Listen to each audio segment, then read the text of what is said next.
Beyonce, may bagong achievement na naman. Kalingap Rab, may bilin kay Beyonce.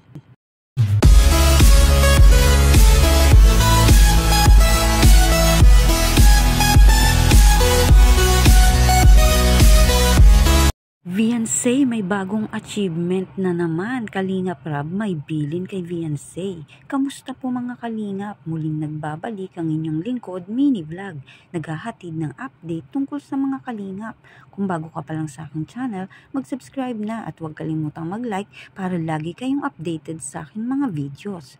At patuloy po natin na suportahan ang founder po ng Kalingap na si Kuya Val Santos at Kalingap Rab dahil alam naman natin na madaming natutulungan sila ng mga kababayan natin at araw-araw po natin na suportahan at panoorin ang kanilang mga videos. Grabe si Beyonce mga kalingap, madami talagang nadating na mga blessing, may bahay at sige pa din support ng iba't ibang sponsor gaya nga ng mga gamit para dun nga po sa bahay ni Beyonce, pinapadalhan po ng mga set na mga appliances.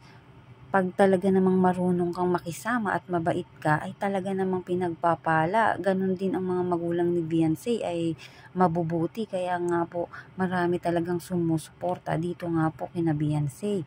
Talagang malapit na ang bahay na pinagawa nga po nila Kalingap Rab para sa pamilya ni Beyonce. Dati nga po ay hindi nila natatamasa ang mga ganyan. Ngayon po ay talaga namang dumadagsa ang mga tulong, mga bigay ng mga sponsor at todo suporta nila Kalingap Rab. Dito nga po kina Beyonce. Talagang isa si Beyonce sa mga naging successful na beneficiary ni Kalingap Rab. Isa talaga si Beyonce sa pinalad na mabigyan ng maganda at mamahaling pabahay. At di pa nga po si Beyonce nagbablog niyan. Paano pa kaya pag may vlog na ito ngang gaya kay Carla? Malamang maraming susuporta talaga rito kay Beyonce once na mag-vlog nga po ito. Pag nakalipat na nga po itong si Beyonce ng bahay, ay patuloy pa din namang susuportahan ito ni Kalingap Rab. Ang iisipin na lang ni Beyonce ay mag-aral at makatapos ito.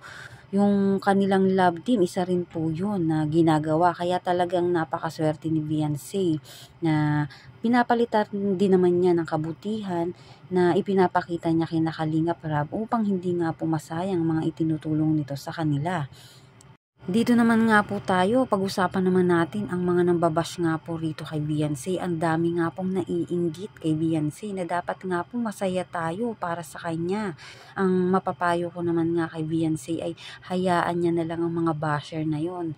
Nakikita kasi ng lahat na madami nga namang na-achieve itong si Beyonce. Kaya siguro imbyerna sa kanya ang iba. Deserve naman ni Beyonce ang lahat ng nangyayari sa kanya ngayon. Ayon nga po kay Kalingap Rab, ipapasok nga po itong si Beyonce sa PBB. Diba? Sobrang laking blessing na isipasok ni Kalingap Rab sa PBB kasi nakikita sa kanya na may potential itong maging artista at hindi lang yun, magaling makisama talaga si Beyonce. Marami nga pong nagtatanong, bakit si Beyonce pa ang ipapasok? Madami naman daw iba dahil natatakot nga ang mga viewers na baka wala na silang aabangan na kapag nakapasok nga po itong si Beyonce dyan sa PBB. Wala nang episode na love team ng EDC kapag natuloy nga po yun. Madami nga pong may ayaw, madami din naman may gusto na pwede naman daw na di na nga pumasok si Beyonce doon sa PBB. Baka nga daw mapalayo nga po daw ito kay Kalingap Edu at mawalan nga po daw ng love team. Nga po, dito naman po tayo patungkol naman sa bagong achievement nga po ni Beyonce. Tuwang-tuwa nga po ang mga viewers dahil lahat ng nakukuha talaga ni Beyonce ang mga award sa kanya na talaga. Kalingap Party nga po siya ang pinakahakot award at ngayon nga po may bago na naman tong achievement si Beyonce na makukuha.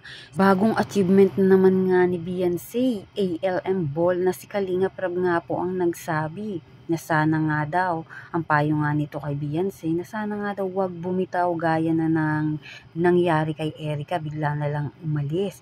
Kasi once na umalis ka nga po doon, hindi ka na rin naman mare-recognize ng ibang tao, hindi ka na rin magiging sikat, di ka na rin nila masusuportahan. Kaya dapat si Beyonce ay magpatuloy upang lalo pang sumikat. Naman natin na hindi yun gagawin ni Viancy gaya ng ginawa ni Erica. Sayang din naman kaya nga po pinapayuhan siya ni Kalingap Rab na sana nga daw wag mangyari na bumitaw siya gaya ng ginawa nga po ni Erica.